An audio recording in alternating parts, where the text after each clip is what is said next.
27ನೇ ವರ್ಷದ ಬಳಿಕ ಅರಳಿದ ಕಮಲ. ಡೆಲ್ಲಿ ಜನರ ಆಪಘಾತಕ್ಕೆ ಉರುಳಿದ ವಾಲ್. ಮೋದಿ ಗ್ಯಾರಂಟಿ ಅಂದ್ರೆ ಈಡೇರುವ ಗ್ಯಾರಂಟಿ ಎಂದ ನಮೋ.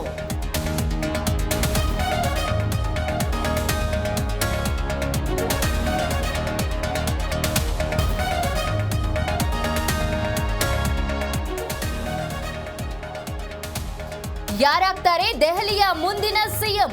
7 ಮಂದಿ ನಡುವೆ ಪೈಪೋಟಿ. ಶಾ ನೇತೃತ್ವದಲ್ಲಿ ಸಭೆ. ಮುಂದಿನ ವಾರದಲ್ಲಿ ಸಿಎಂ ಹೆಸರು ಫೈನಲ್.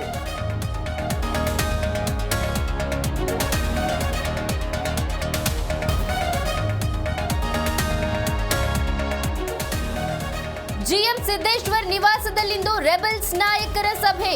ಮೀಟಿಂಗ್ ಬಳಿಕ ಸಂಜೆ ದೆಹಲಿಗೆ ಟೂರ್. ಸೋಮವಾರ ಸೋಮಣ್ಣ ಮನೆಯಲ್ಲಿ ವಿಶೇಷ ಪೂಜೆ.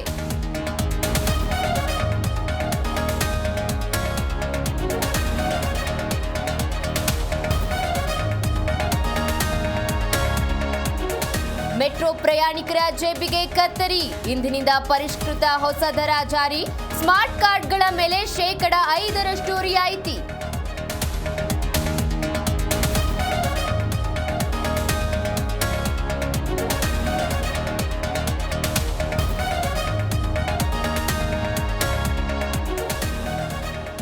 ಇಂದು ಭಾರತ ಇಂಗ್ಲೆಂಡ್ 2ನೇ ಏಕದಿನ ಪಂದ್ಯ. ಸರಣಿ ಗೆಲುವು ಸಾಧಿಸಲು ಟೀಂ ಇಂಡಿಯಾ ರೆಡಿ. ಮೊದಲ ಪಂದ್ಯ ಸೋಲಿನ ಬಳಿಕ ಪುಟಿದೇಳುತ್ತಾ ಇಂಗ್ಲೆಂಡ್.